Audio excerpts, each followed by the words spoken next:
Warm welcome to Comrade Media's cultural series, A Pursuit into Roots. Today, we are presenting the sixth episode.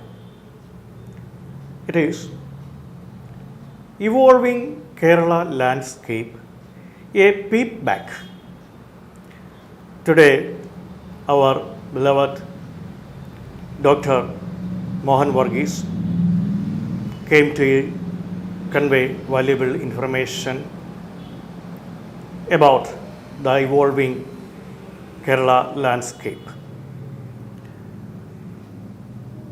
Now, sir, Yes, I think today's subject is more concerned with a geological aspect than historical. more of a geological formation, yeah. Formation. Landscape and land formation. So, bless us with your geological knowledge also. Thank you. Historical, very fantastic. Very thanks. So, what about the Kerala's beginning of the evolving Kerala? But I mean, even 2000 years back, what was the position? Kerala has always been submerged in water. That is Submerged the general in water. bulk of the Oh. land Oh. was once submerged in water. That is in Arabian Sea. That is the general inference that most people have. That is true also to a certain extent. The land from time to time has been reclaimed from underneath the sea, the river, the lake and the rest. So Kerala has always been more than a landed country, it was a waterlogged kind of a land. Oh. Swamps and lakes and lagoons and water masses and all that. So that was Kerala's topographical feature, apart from the hills. Even today, our life is greatly connected with water bodies. Very much in Kuttanad region. Definitely it is the water, the Vembanad lake and the surrounding areas, Astamudi lake. You know, Fishing, Shashamudi. agriculture, everything is Fishing, dip and lifestyle. road. And today Kerala is generally divided into three. Malanad, the hilly terrain, Idanad, the midland, and that is the lakes and rivers and all that. And the coastal belt, that is the Arabian Sea Coastal belt. coast. So these are the three topographical features. And Kuttanad belongs to Kuttanad belongs to parts of Pathanamthitta district, Alappuzha district, Kottayam district. So that is the region where Kuttanad is located, and that is the surrounding areas of the Vembanad lake, the Kuttanad water body. Yes. So this is Kerala's land has been reclaimed by the sea by a legendary person about which we will deal in another episode. That is the myth of Parashuram. And apart from that, let it be a myth for the time being. Let us see the historicity later on. But beyond that, there have been times where so much of changes have occurred over a long period of time. over a long period. Over a long period of time due to natural calamities. Due to the vagaries of nature. Rains, torrential rains is the topographic, it's a climate related feature of Kerala. We used to get rains, two rains per year, two series of rains. South-westerly monsoon in the months of June, July, August, and northeasterly monsoon in the months of October onwards, October, November, December, right into February, March. So that brought a lot of rainfall onto the land, feeding the rivers, feeding the people, cultivation, everything. So that actually resulted in changing land formation due to wide-scale landslide, alluvial soil, and all these. Can you trace back any tsunami before our recent one? This was 2004. 2004 tsunami is a much illustrated, widely discussed area. We know everything about that what happened and the areas in Kerala affected in tsunami. So in common 2004. people heard Only for the first time. Only for the first time. It's a Japanese tsunami is a Japanese word. Words. Normally, it used to hit the Indonesian coast, Japanese coast most of the time. But nothing much has been heard about tsunami hitting the Indian coast. Especially the east coast. That is the Coromandel coast in Tamil Nadu, Andhra Pradesh region. More than Kerala. But if the tsunami comes from the east, it takes the whole circle around the Cape Comorin, that is the Kanyakumari, and reach. It twirls in and lash at the coastal belt of Kerala. So the areas affected in 2000 tsunami are the same areas possibly affected in a huge tsunami that might have happened approximately in 8th, 9th century AD. And I say 8th century AD. Bigger than this one. Much bigger than this. Much bigger than the one we had in our memory. That is because there are two indications that we get. One, the collapse of Srimula Vasam. For our Kerala. In Kerala. Srimula Vasam is situated very close to, that is in Alappuzha, Kollam, that segment. Alappuzha Was there Alappuzha then? No Alappuzha at that time. No Alappuzha at that time. I'll come to Alappuzha. Yeah, I'll come to Alappuzha is such a new thing. Such a new township. And in 9th century, possibly, AD 850, around AD 850. So that is, I think that Alappuzha at that time was under the sea. Definitely. Alappuzha would have been under the sea, under waters. And the coastline was so different. And we'll trace the coastline. Yeah, this tsunami in around AD 850 was lashing at the Cheriyarikal, Veliyarikal area. That is approximately the place where Srimula Vasam, the historical Srimula Vasam was located. That is a Buddhist center. That is a Buddhist abode and a big monastery, Buddhist shrine and Buddha Vihara was located there. In fact, that was arguably the second largest Buddhist abode in the entire South India. Normally we call Buddhism came from the east. North and east. It came through the Chola Pandya coast into the Chera coast. So, the same time in the 850, around 850 AD in 9th century, there was wide destruction in Kaveri Pumpattanam also. That is Pumpuhar, the Chola Pattanam. The place where river that is Kaveri unleashed its waters into the Bay of Bengal. That is Kaveri Pattanam. Kaveri Pumpattanam also it destroyed.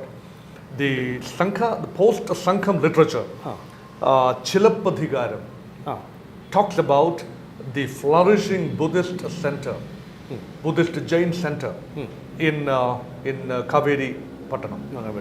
But when it came to the later work of Manimekhala, written around that period, we see the destruction of that area due to flood waters. It is also mentioned in Chilappadhigaram? It is mentioned in Chilappadhigaram. So definitely, it cannot just be tidal waves. It can be interpreted in terms of a massive tsunami destroying the entire city, the entire population. Devastated, yeah. Buddhist monks would have migrated.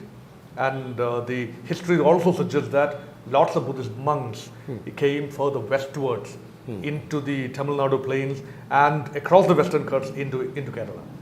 So that is when the Buddhism spread to various parts of Kerala. Even before that, Buddhism was there. So that was a heydays of Buddhism. And the Mahayana Buddhism came through that route. It was already there, but it was very much. That's when the statues, Buddha statues, and Karumadikuttan and the Mavelikira's Buddha statue all appeared. It all traced back to roughly that period of the destruction of Kaveri Pumpattanam and also the destruction of Srimula Vasam. This Kaveri Pumpattanam does not exist now.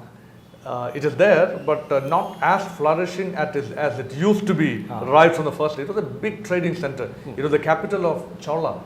Today, which is the name for that part? That is Cholapattanam only. Chola, that is Puhar, Pumpuhar. All these areas are there, but not very significant. In in that parlance. That is tsunami. And not just tsunami, it is just water also. In 1341, there was a massive landslide from the eastern hills, and the debris and residue, everything flew downstream river Periyar. And that much of big land, pieces of land and mud and slur, all lashed against the plains in the present day Ernakulam and Thrissur district, just sealing up the biggest port, that is Muziris. That is Kodungalur at that time. It was basically Muchuripattanam, Muziris. The Kodungalur is destroyed in 1341 by floods in Periyar and huge landslides. And the Periyar mouth is shut. And Periyar started flowing into branches downstream. Deviated. The course of Periyar deviated into Alappuzha, Kochi and all that. That is the time when Kochi was formed. Puduvaipa, that's called Vaipin, today Vaipin Island, was formed at that time. In Malayalam we say Karavaipa. Karavaipa means land formation, not deliberate land reclamation using dredgers. It's not that. It is just natural formation of land from underneath the sea. Actually, it is a soil that is coming from the land only. Soil coming from the hills into the plains, into the sea, so that the level of the sea rises, the level of land from underneath the sea rises, so that the land mass develops.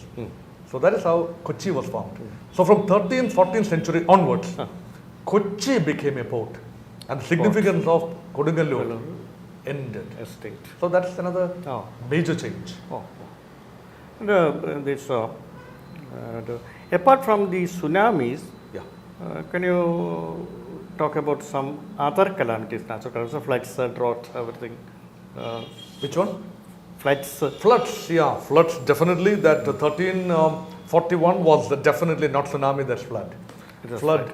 And see, this is the cloud burst. Mekhaspodanam in Malayalam we say. Cloud burst is not a new phenomenon. So it could not have been Cherrapunchi or Assam, where maximum rain would have been recorded at those times. It would have been Kerala, closer to tropic region. So torrential rain naturally floods rivers like Pamba, that is called Baris in 2000 years back by the Greeks, by the Romans, and Periyar, that was called the Churniyar in those days, and also Muvattupuzha river. The three rivers that converge into Muvattupuzha river. All these rivers now form the water body called the Vembanad Lake. Vembanad Lake. See, river Baris was flowing right from prehistoric times into Purakkad, Bokkare. That is called, the Greeks and Romans used to call it Bokkare. It could be the present day Purakkad. It could be Barake or Bokkare. They can't just pronounce, Greeks and Romans can't pronounce Purakkad. So they just wrote Bokkare. It could be ideally somewhere in the vicinity of Purakkad. Until recently, until 200, 300 years back, Purakkad was a minor port. So it's a major port, a open sea port, where Roman ships used to come 2000 years back. That Purakkad had an inland port also, that's called Niranam. Niranam. Head of Niranam poets. That is the west of Niranam Kavigal, Niranam poets. Niranam poets. Niranam was a big cultural center, was a trading hub. But that was an inland port by the side of the river. That is the place where the river Pamba and Manimala and just join the bigger water body and then flow to Arabian Sea in big lake-like formation. So inland port is Niranam and the main open sea port is Purakkad.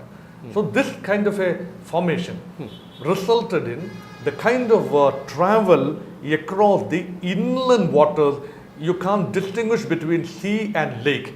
The present day Vembanad Lake had a kind of port system that was almost like sea, not deep sea but inland sea, into, it was something like a bay or a small time, a gulf that protrude into the landmass of Kerala. So if a ship, 2000 years back, if a small time ship enters the Munambam near Kodungalur, that is the wedge, into the inland waters, it can travel across, it can sail through the ports. The present day Tripunitura. Tura is port. Tripunitura is an ancient port. And then it comes down to this is that Kodimada in Kottayam. Between that, it was Kaduthuruthi. Between Kodimada and Tripunitura, Kaduthuruthi. Kaduthuruthi was originally Kadal Thuruthu. Kadal Thuruthu became Kaduthuruthi. Today, we should travel along Kaduthuruthi, you see big hills. Actually, big hills just tapering down to water and no main coast. That was a beautiful port those days, 2000 years back, Kaduthuruthi. And then Kodimada, and Kodimada is Kottayam. From Kottayam, from Kodimada, you have to travel at least 40 kilometers to reach, 35 kilometers to reach the Arabian Sea now. So that much of land would ideally have been reclaimed sometime or the other in 2000 years time. That's Kodimada. Then further down south, you have Vadapalli near Changanasheri. Vadapalli was a port. And then comes the Nirana. Then comes, that Alan Thuruthi, Adan Thuruth. It could have been Adan Thuruth near Tiruvalla. So Tiruvalla also was something like a port. Alan Thuruthi. Anyway, Kerala has always been regarded as water connected piece of land. And what about the coastline that you mentioned, the slender coastline of Kerala land? We have a coastline, we have a long coastline. And also I would like to ask one more question. What is the reason for the presence of so many estuaries, the meeting place between sea and lake, so many one in Kerala? Yes.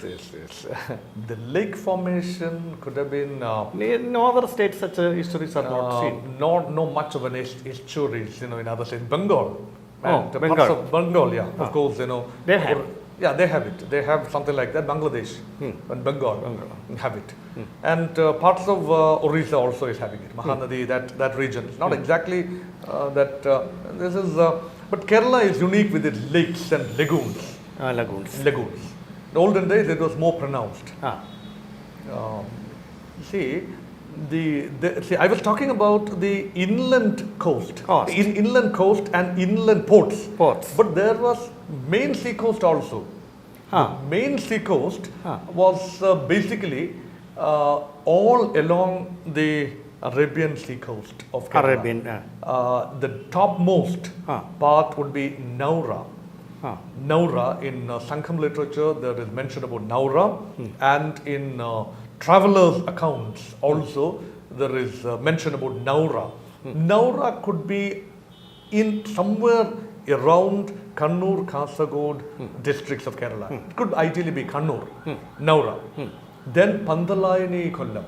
That's not Kollam, that is Calicut. Could be Calicut. Pandalayani Kollam. And further down south, it could be Tindis, Tyndis. Tindi is also called Tundi in Tamil. Tindis, according to the Greeks and Romans, 2000 years back. So Tindis can be Ponnani. It can be maybe even Calicut, maybe, we can't be very sure where exactly it could have been. The Muchiripattanam, we are very sure. Further down south, there's Muchiripattanam, that's Kodungalur. That we are very sure about it. But Tindis, you can't be very sure about Tindis. And then down south, it is Porakad. And remember, those ports were in different kingdoms. Naura could be in Nannan Zedumalai. And this Tindis and Muziris could be in Chera kingdom. And Bokkare is in Pandya kingdom or in Ai kingdom. And down south, you have Belita. Belita could be, there are so many theories about Belita. Belita could be Varkala. Then Vidinyam. Vidinyam is absolutely sure because this present day Vidinyam is Vidinyam. And then Kumari.